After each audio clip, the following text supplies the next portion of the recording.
Hello दोस्तों। तो स्वागत है आप सभी का आपके अपने YouTube channel UPSC secret aspirant पे। तो कैसे हैं दोस्तों आप सभी लोग? उम्मीद करते हैं आप लोग एकदम स्वस्थ होंगे, मस्त होंगे और पूरी मेहनत के साथ अपनी एग्ज़ाम की प्रिपरेशन कर रहे होंगे। और दोस्तों, अगर आप मेरी वीडियो को देखते हैं तो प्लीज़ मेरे वीडियोज़ को लाइक एंड सब्सक्राइब ज़रूर कर दें, क्योंकि इससे मुझे बहुत मोटिवेशन मिलता है। आप देख ही रहे होंगे मैं कुछ दिनों से वीडियो थोड़ा बनाना कम कर चुकी हूँ, बिकॉज व्यूज़ नहीं आ रहे और पता नहीं लोग देखते भी है तो पता नहीं इसको क्यों नहीं लाइक नहीं करते हैं, सब्सक्राइब भी नहीं करते हैं। तो मैंने देख रखा कि मेरे मेरे चैनल पे जो भी मेरे वीडियोस आ रहे हैं वो 90% लोग तो ऐसे लोग देख रहे हैं जिसने मेरे चैनल को सब्सक्राइब ही नहीं करा, अनसब्सक्राइबड लोग देख रहे हैं। और सब्सक्राइबड लोग सिर्फ 10% ही देख रहे हैं दोस्तों, और अब तो धीरे धीरे उससे भी कम होते जा रहे हैं। तो जाहिर सी बात है, डिमोटिवेशन होना तो लाजिमी सी बात है। पर फिर आ जाता है कि हम इस फील्ड में आए क्यों थे, तो फिर याद आ जाती है रिस्पॉन्सिबिलिटी, तो फिर से आ जाते हैं। लेकिन दोस्तों, थोड़ा सा आपको सोचना चाहिए कि अगर हम ये सब कर रहे हैं, वीडियोस बना रहे हैं, अगर इससे कुछ ना कुछ तो हेल्प होता ही होगा ना। और हम वैसी वीडियो थोड़ी ना बनाते हैं कि आपको समझना है, ऐसी वीडियो बनाते हैं कि आपको बहुत अच्छे से समझ में आए, एकदम एकदम ऐसी लैंग्वेज बनाते हैं जो कि आपको अच्छे से समझ में आ जाए। और ऐसा नहीं है कि कुछ दूर की बातें बताते हैं, वही बातें बताते हैं जिससे हर एस्पिरेंट की जो प्रॉब्लम हर एस्पिरेंट की है, हर एस्पिरेंट उस प्रॉब्लम से दो चार होता ही है, उसी पे वीडियोस बनाते हैं। तो चलिए दोस्तों, आज का जो हमारा टॉपिक है वो है कि दोस्तों, आप देखते होंगे कि अभी लोग जो तैयारी कर रहे हैं, कभी कभी किसी किसी का जो रिजल्ट होता है वो बहुत ही जल्दी हो जाता है। बहुत जल्दी का मतलब है कि बहुत जल्दी वो 1.5-2 साल भी अच्छे से प्रिपरेशन नहीं करते, उनका रिजल्ट अच्छे से निकल आता है। तो हमें लगता है कि शायद वो इंसान बहुत ज़्यादा इंटेलिजेंट है, बहुत ब्रिलियंट है, हो सकता है एक बार जो पढ़ता होगा वो याद हो जाता होगा। लेकिन दोस्तों, आप भी बताइए, क्या यह पॉसिबल है? ये पॉसिबल नहीं है, क्योंकि हर इंसान एक जैसा ही है, दिमाग की स्ट्रेंथ एक जैसी होती है। अगर कोई बहुत ज़्यादा थोड़ा सा है भी तो ज़्यादा नहीं होता है, ज़्यादा से ज़्यादा क्या होगा, ज़्यादा से ज़्यादा 90% इक्वेरेसी होगी, इससे ज़्यादा क्या हो सकता है।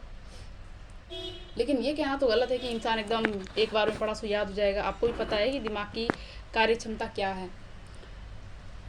लेकिन हाँ, ये हो सकता है कि अगर कोई स्टूडेंट उसको साइंटिफिक तरीके से पढ़ रहा है तो शायद वो निकाल सकता है। और यूपीएससी में तो साइंटिफिक तरीके से ही पढ़ाई करना चाहिए, यही अप्रोच रखना चाहिए। साइंटिफिक तरीके का मतलब है नोट्स वगैरह किस तरह से बनाए जो दिमाग में बिल्कुल छप जाए, एकदम इस तरह से बनाना चाहिए कि वो एक स्टोरी वे में हो जो दिमाग में बिल्कुल बैठ जाए। चलिए दोस्तों, वो तो नोट्स बनाने की बातें हैं, वो यहाँ पे लागू नहीं होती। फ़िलहाल हम किताब की बातें कर रहे हैं, और आज हम जो बात कर रहे हैं वो नोट्स के बारे में बात कर रहे हैं। दोस्तों, मुझे लगता है ना कि ये सिर्फ मेरी सोच है, ऐसा नहीं है कि मैं किसी टॉपर्स के हिसाब से बता रही हूँ, मैं अपनी सोच के हिसाब से बता रही हूँ कि आखिर क्या रीज़न हो जो किताब से बेटर है कोचिंग नोट्स वगैरह। वैसे तो ये विजनाइज के कोचिंग नोट्स है दोस्तों, लेकिन इसका मतलब ये नहीं है कि सिर्फ इसी के नोट्स अच्छे हैं, ऐसा कुछ नहीं है। सभी कोचिंग के नोट्स बहुत ही अच्छे होते हैं।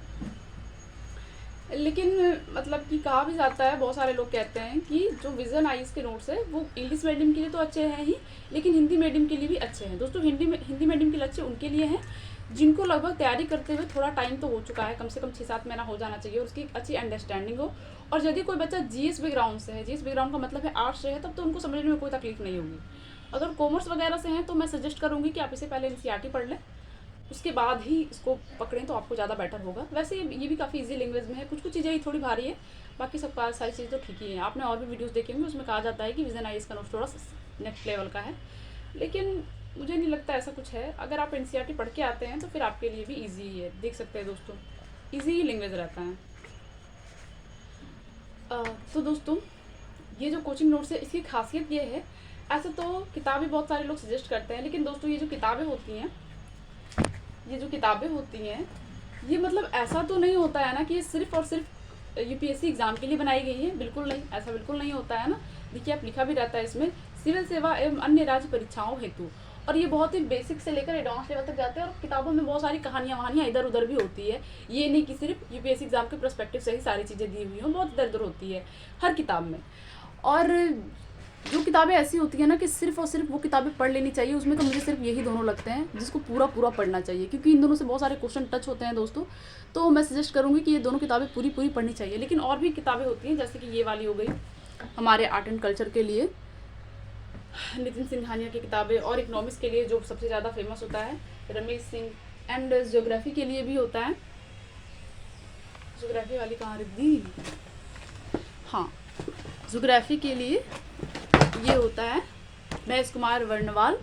दोस्तों मैं तो कहूँगी कि ये सबसे बहुत ही सिलेक्टिव चैप्टर से ही पढ़ने चाहिए, और ऐसा नहीं है कि ये सब एकदम बिल्कुल यूपीएससी सिलेबस के हिसाब से लिखी गई है। इसमें और भी बहुत सारी चीज़ें लिखी होती है। अब देख सकते हैं, देखिए क्या लिखा है, संघ एवं राज्य लोक सेवा आयोग की परीक्षाओं के लिए समान रूप से उपयोगी। दोस्तों संघ एवं लोक दोनों ही, यानी आप समझ सकते हैं कि यूपीएससी और स्टेट पीसीएस दोनों के लिए, यानी कि ये साफ साफ ये बताता है कि ये यूपीएससी सिलेबस के हिसाब से तो बिल्कुल नहीं दिया गया है। और क्या कोई ऐसा किताब आया भी है जो सरकार ने जारी किया हो, केंद्र सरकार ने, और इसलिए जारी किया हो कि यूपीएससी एग्ज़ाम के लिए है? ऐसा कोई किताब नहीं होता है। और सबसे ज़्यादा हेल्पफुल किताब मुझे तो लगता है कि वो होते हैं जो या तो किसी आईएएस ऑफिसर ने लिखे हैं, या किसी स्टूडेंट ने लिखे हैं, या तो फिर मतलब किसी जानकार ने लिखे हैं, जैसे कि आर एस शर्मा वगैरह। मुझे तो लगता है वही सब ज़्यादा हेल्पफुल होते हैं, इसके अलावा और कोई हेल्पफुल होता भी नहीं है उतना। और सिर्फ इस किताब के, इस एग्ज़ाम के लिए कोई रिलेवेंट बुक तो होता भी नहीं है। तो दोस्तों मैंने आपको बता दिया किताब में क्या रहती है। किताब में और भी बहुत सारी इधर उधर की कहानियाँ रहती है, ये थोड़ी ना कि सिर्फ काम की चीज़ें रहती हैं। और भी जो सिलेबस एक होता है ना दोस्तों, ये सिलेबस की बात मैं कर रही हूँ, जो ये सिलेबस होता है यूपीएससी वाला सिलेबस जो आता है, मैंने बिल्कुल अच्छे से नोट डाउन कर रखा है। पेपर 1, पेपर 2 हिस्ट्री का है ये जिस पेपर 1 का है, जिस पेपर 1 में history and geography, Indian society और आर्टिस्ट कल्चर होता है दोस्तों, इसका है ये। मैं इसके सिलेबस की बात कर रही हूँ दोस्तों, इस सिलेबस की बात कर रही हूँ। एक एक पॉइंट है ना, आफ्टर ऑल सामाजिक सशक्तिकरण, संप्रदाय, क्षेत्रवाद और धर्मनिरपेक्षता आपके भी पास होगा, आपने भी लिख रखा होगा या फिर कहीं से प्रिंट करवा रखा होगा। तो मैं इस सिलेबस की बात कर रही हूँ। तो दोस्तों उस सिलेबस के अकॉर्डिंग जो किताबें होती है ना, वो ये कोचिंग नोट्स होती हैं। ये कोचिंग नोट्स ऐसी होती हैं कि बिल्कुल उसी के टॉपिक के हिसाब से, जो हमारे सिलेबस में जो टॉपिक दिया हुआ है उसी टॉपिक के हिसाब से होती है दोस्तों। बिल्कुल एकदम वही चीज़ें उठा के दे देते हैं, ताकि जिससे बच्चों को दिक्कत ना हो, परेशानी ना हो, और बहुत ही आसान रहता है। जब आप एग्ज़ाम के लिए इतनी मेहनत करते हैं, दिन रात का सुख चैन गवा देते हैं, तो फिर मैं तो कहूँगी कि आपके स्टडी टेबल पे ये नोट्स भी होना ही चाहिए। और नोट्स के बारे में मैं बात करूँ तो विजन आइस के नोट्स भी अच्छे हैं, बाजीराव के भी नोट्स बहुत अच्छे हैं, और दृष्टि आइस कोचिंग सेंटर के भी नोट्स बहुत अच्छे हैं।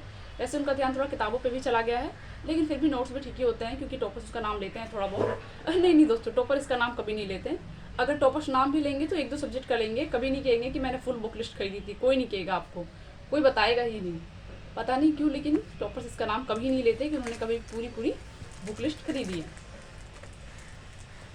लेकिन दोस्तों पढ़ते हैं, आपने ज़्यादा नहीं, लेकिन हमेशा टॉपर्स लोग के हाथ में देखा होगा 1 या 2 सब्जेक्ट का नाम तो वो लेते ही हैं कि हाँ मैंने इकोनॉमिक्स के लिए ये नोट्स लिए थे। बोलते हैं, पूरा नहीं बोलेंगे लेकिन फिर भी बोलेंगे, क्योंकि टॉपर्स कुछ छुपाते भी हैं दोस्तों, पूरी बात नहीं बता सकते, उनकी भी कुछ परेशानी है, पूरा नहीं बोल सकते वो।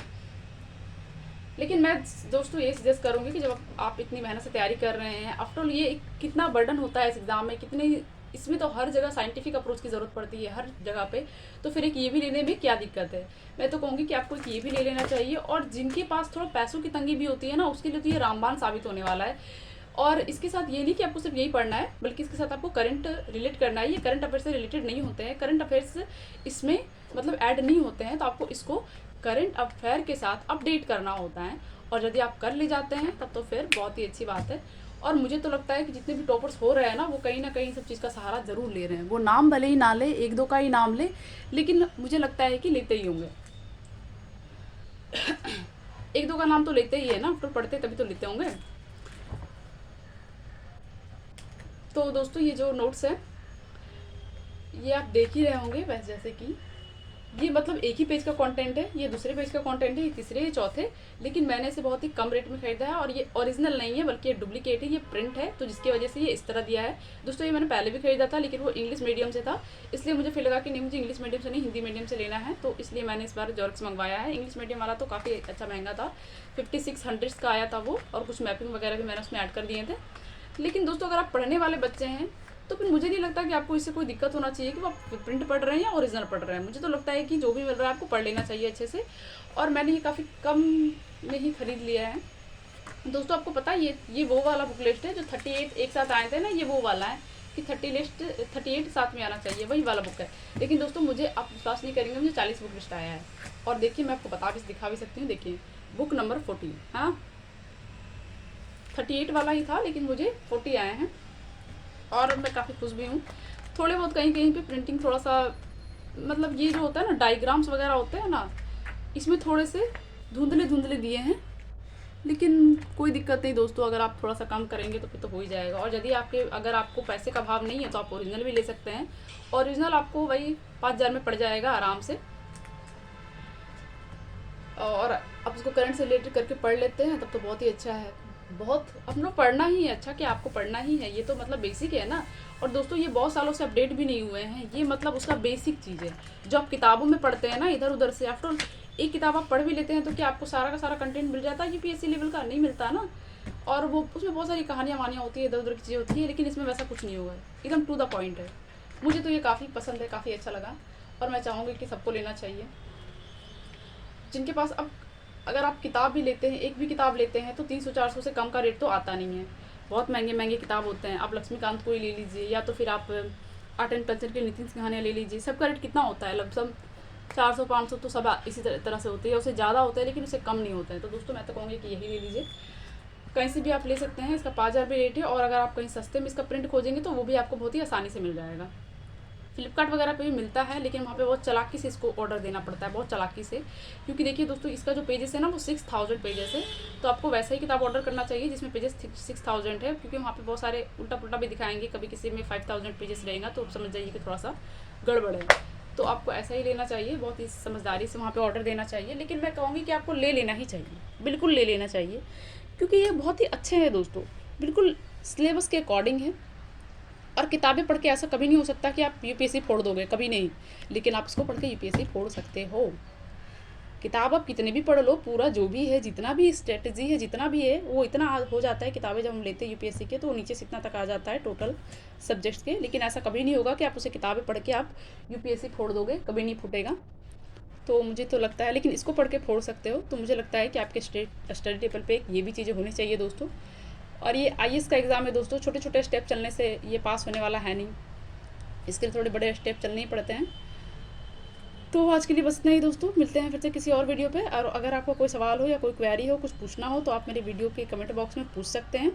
अगर आपकी डिमांड हुई तो ये मैंने कहाँ से परचेज़ किया था उसका लिंक भी मैं आपको बता दूँगी, अच्छे से खोज के बता दूँगी एकदम आपके लिए, कुछ भी कि मतलब कहाँ ओरिजिनल वाले मिल रहे हैं। क्योंकि शायद आप लोग बिगनर्स होंगे तो बिगनर्स को समझ में नहीं आता है, लेकिन हम लोग तो पुराने हैं तो फिर बता ही सकते हैं आपको कि कहाँ से ये अच्छे से मिल जाएगा। क्योंकि ये 6,000 पेजेस का ये बुक होता है, और यदि इससे कम में कोई आपको दे रहा है, 6,000 पेज बोला है मैंने, अगर किसी में कम पेजेस है तो इसका मतलब है कि वो शायद थोड़ा बहुत डुप्लीकेट भी हो सकता है, या उसमें से कहीं निकाला भी जा सकता है। ये तो मेरे पास पहले इंग्लिश से भी था, क्योंकि मैं पहले इंग्लिश से ही प्रिपरेशन कर रही थी दोस्तों, तो इसलिए मैंने सेकंड में भी 2 कॉपी ही ले लिया। और हाँ, मुझे ये लग रहा है कि बिल्कुल ओरिजिनल है, ओरिजिनल ही है दोस्तों, इसमें कौन क्या करेगा, ओरिजिनल ही है ये। तो चलिए दोस्तों, आज के लिए बस इतना ही। Thank you.